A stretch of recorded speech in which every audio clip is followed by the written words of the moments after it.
Welcome to calorimetry. Now note that this is just an introduction to calorimetry. It's not designed to be an in-depth view of calorimetry. So calorimetry is the science of measuring heat transferred from one object to another. And we measure the heat transfer using a calorimeter. So this is a device that we use to measure the quantity of heat transferred from one object to another in some process. So we also need to know what a heat capacity is. Heat capacity is symbolized sometimes with a capital C. So this is a measure of how much heat is necessary to increase the temperature of an object by a specific amount. So C is equal to heat absorbed divided by the increase in temperature. The heat capacity is measured in units of energy per temperature. So joules per Kelvin, calories per degree C, joules per degree C, calories per degree per Kelvin. You could also put it in Fahrenheit, but usually we use in science either per Kelvin or per degree C. So, specific heat capacity is the heat capacity expressed per gram of the substance. So, the heat capacity depends on how much of the substance you have. So, I could say the heat capacity of a chair is so much, or I could say the heat capacity of this block of iron is so much, but a different block of iron will have a different heat capacity if it has a different mass. But the specific heat capacity of iron is an inherent quantity.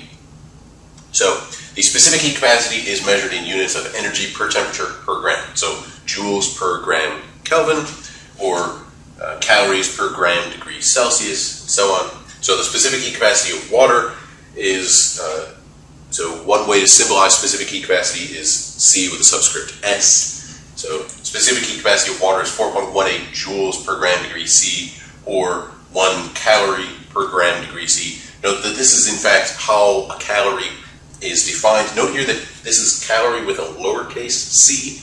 An uppercase C calorie is a food calorie. That's really a kilocalorie. So when you read on the back of, say, a Snickers bar that it's 200 and something calories, what it really is in science is 200 and something thousand calories. Now, the food manufacturers don't want to be listing things in thousands of calories, so they've just used the capital C calorie, but really it's a kilocalorie. So it takes 1 calorie to raise the temperature of water, the temperature of 1 gram of water, 1 degree Celsius. So with 1 food calorie, you can raise 1,000 grams of water, 1 degree Celsius. So the molar heat capacity is the heat capacity expressed per mole of the substance. Note that we don't call it the gram heat capacity, we call it the mass heat capacity. We call it the specific heat capacity. So the molar heat capacity, again, is the heat capacity per mole of the substance. So the molar heat capacity is then measured in units of energy per temperature per mole, so joules per mole Kelvin, or calories per mole degree C, or so on. So we can create a simple calorimeter out of foam coffee cups that we call a coffee cup calorimeter. So we have a coffee cup nested inside another coffee cup. So we take 1 coffee cup, stick another one inside of it. The one on the inside is where we then put our solution, or our usually it's filled with water, or some aqueous solution. We then have some way of stirring it, so we have a glass stir rod in there, let's say, and we have a thermometer, and we can measure the temperature of our water in there. So the inner cup is basically the vessel that holds the water or aqueous solution. The outer cup adds some additional insulation to it. Now, we need to have it covered, otherwise heat could escape out the top. And of course, this isn't perfect. We're going to still have some heat transfer in to our solution or out of our solution to the air, but it's reasonable. It's relatively close. It's fine for a general chemistry experiment. So then we can measure the change in temperature of our solution or our water as a delta T, as a change in temperature. So we measure the temperature before, measure the temperature afterwards, calculate the change in temperature, delta T. And if we also know the mass M of our solution and the specific heat capacity, and if it's an aqueous solution, we generally assume that it's equal to the specific heat capacity of water, then we can calculate the heat released in the reaction.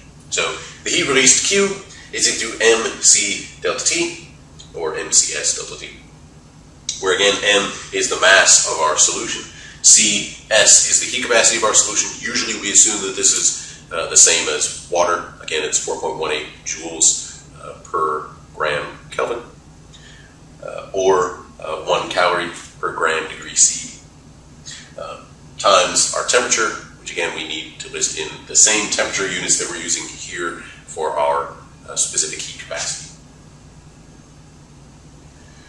So, suppose we perform an experiment in which the temperature of water increases from 25.0 degrees C to 31.9 degrees C during a chemical reaction, and the mass of our solution is 100 grams and the heat capacity is 4.18 joules per gram degree C, and we want to know how much heat was released during our reaction.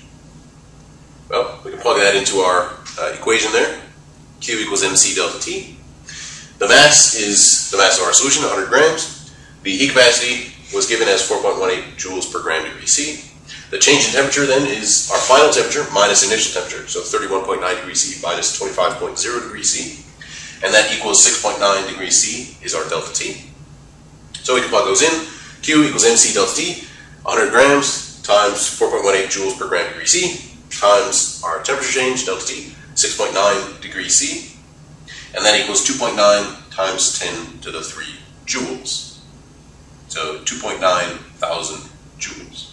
Now note that if we had gone from 31.9 degrees C to 25 degrees C, the 25 degrees C would be our final temperature, and that would be over here, and then we would end up with a negative temperature change here, and that would mean that this would have a negative sign, and then our heat transferred would be negative. Now in the example that I gave, it wasn't negative because heat was being released. But if heat is being absorbed, then the temperature will drop and our heat released will be a negative number because heat is in fact being absorbed by the solution, not released.